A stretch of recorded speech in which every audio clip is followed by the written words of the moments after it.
Hey guys, what's going on? So today we're working with a animation program that's a lot easier to use than Blender and Cinema 4D to create awesome Minecraft animations. It's dedicated directly for Minecraft animations.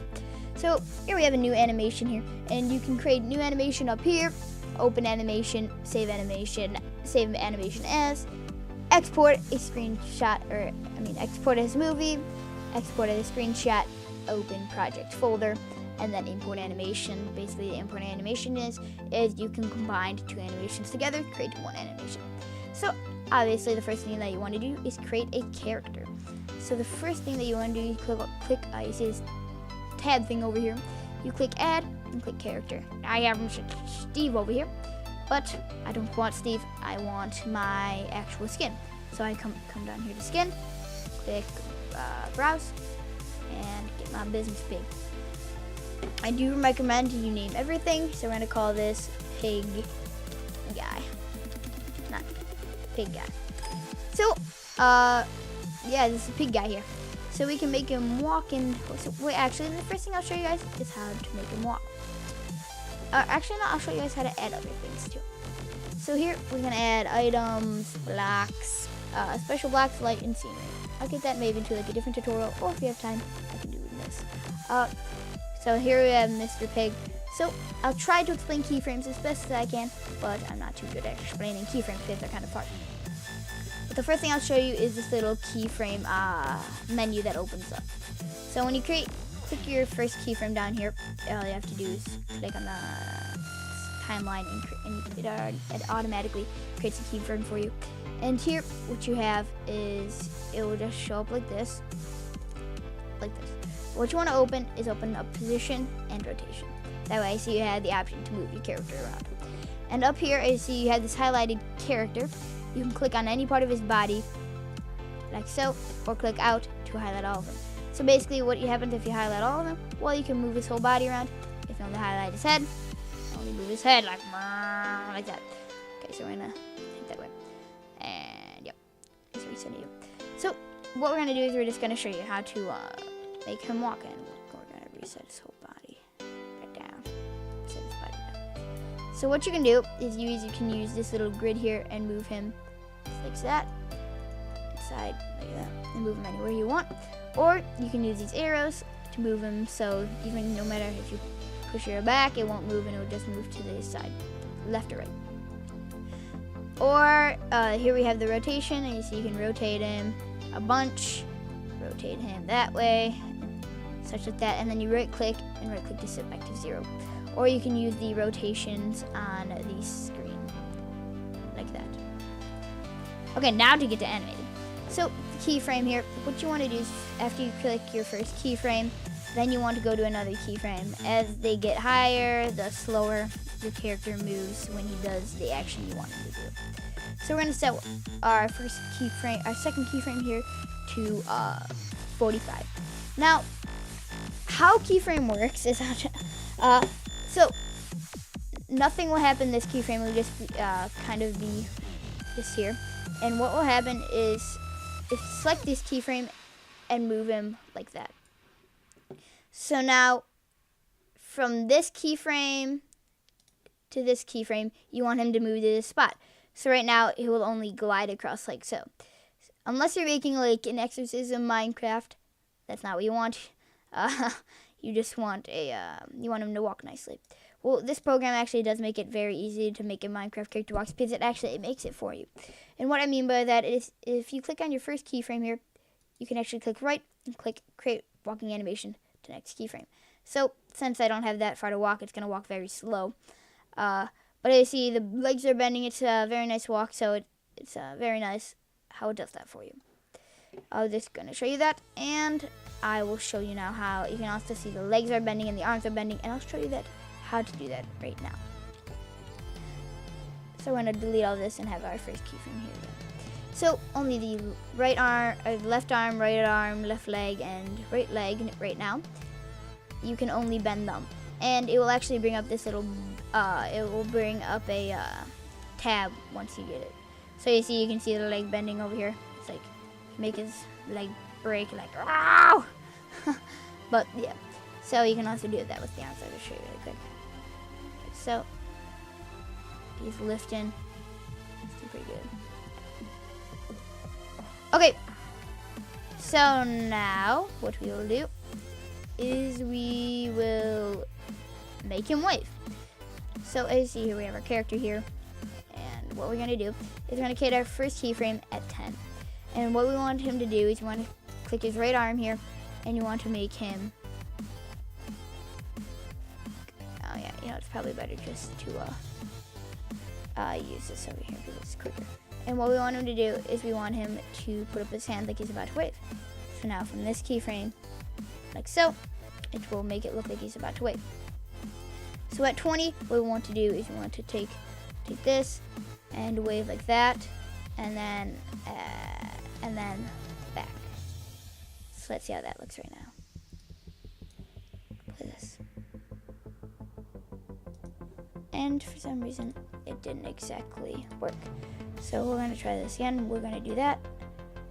And then we're going to create another one at 5 and make it come back. Maybe that will work better. Yeah, there we go.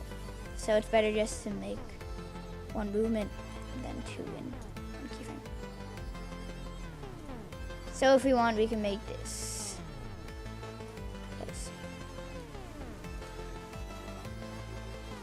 And actually, we need to move this closer. That way, it doesn't move slowly the first time. So now he's waving.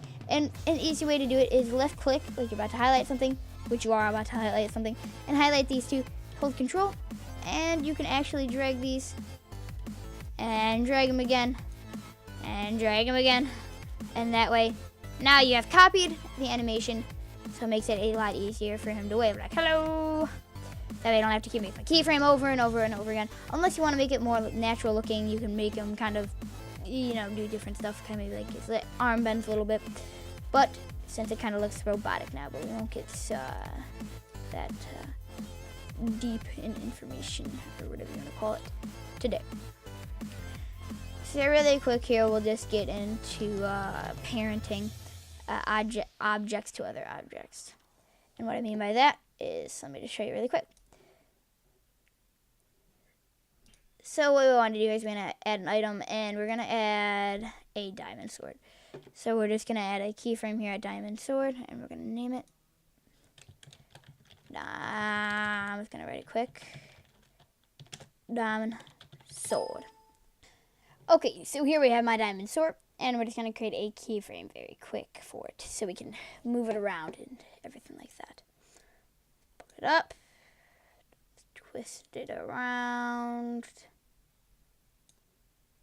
pull it over, pull it up, pull it out, pull it a little bit down now, maybe just tilt it a little bit. So now, this is what it looks like, and maybe just put it a little bit in. So now this is what it looks like. And parenting, let's get to that now. So parenting would basically, it makes it so, I don't know how to explain it, but I'll show it to you in a minute. So it would be like really annoying to, when you move your right hand here, to also have to move the sword directly where it was the previous keyframe. And if that makes any sense to you, basically. Well, okay, let me just show you like another example really quick. So we have the right arm here, and we wanted to go like that, and we would also have to go to this keyframe here and make it, and put it up like that too, and now back and stuff like that. But parenting, basically what that is, we forgot to select the keyframe, and I was trying to go back. Oh, it's not even working. We'll just reset that hand to 0 then, I guess. Basically what it is, so we click on the pig guy here, come down here to instances. So now we can come here. And as you see, we have a little X right here on the camera. What is that? If you have that X on there, it will not show up on the timeline, and if you do, then it will show up in the camera. I'll get that in a different tutorial if you guys want. So here we have parenting down here. Where is it? Oh wait, my bad. We have to click on the diamond sword here. And what you do is you go down here. Instances.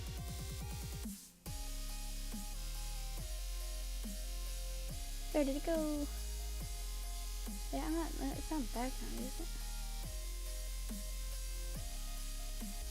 What? Oh my gosh, I've been on camera this whole time. There we go. That makes a little more sense. So let's pull that background off. So here we have lock to parent. So what we're going to do is we're going to click lock to parent and then click parent pig guy. And we want it to select to the body part. We want to select it to the right arm. Well, now you're thinking, well, why did it go up there? It's because it's some kind of glitch. I'm not exactly sure why they do that. But now what you can do is just go back here and reposition it the way that you want. So we're just going to pull it here really quick. Got it pretty good. That's pretty good. So now, this is it. This is the good part. When you go like, well, as you can see it there. But when you take the right arm and go like back like that, it will take it with it and back, boom, boom. So that's pretty good. And you also, now unless you're like moving it around and doing like a bunch of cool stuff with it, you can create more space on your timeline and take that away. And now the pig will do it for you. And as you see, we can just go like this. And as you see the diamond sword, bring it with you and it chops some guy's head off like that or something. Maybe like, boom. Wait, now you'd have to have the sword sideways and stuff like that. But yeah, you can do a bunch of cool stuff with this animation. You can do facial rigging, like in the start. I'll show you guys a little sneak peek of my animation that I'm creating. Animation. No, I didn't want to see this animation. Here it is. So I'll just show you what I have so far. I'll just go slow motion. So yeah, that's like the facial rigging. You see they have looking on the eyes as I'm following us. And then we have this little, not HG Steve here. And then it just goes back to here and we're going to create like a fighting scene with that. And that, I don't know when that will be out because I'm still working on it. So you can see I'm just in the beginning and I still have to add like background and stuff like that. And oh yeah, let me show you guys how to add a background. That just reminded me. So to add a background, you click add scenery schematic. And they actually have a bunch of schematics already made for you here. So what you can do is you see they have buildings, trees, and let's get a windmill up. Let's get a windmill. So it'll be loading windmill schematic and it will load. Lag. And there we go. So we have a nice windmill here. And you also, the cool thing is, see, you have the scenery here. You also can move that down just a little bit so it's even with the actual ground. But thank you guys for watching. Remember to rate, comment, and subscribe. And I will see you next time. Peace! And remember to leave a comment if you this tutorial helped you or like it, and I maybe can make more tutorials. So see you guys. Bye.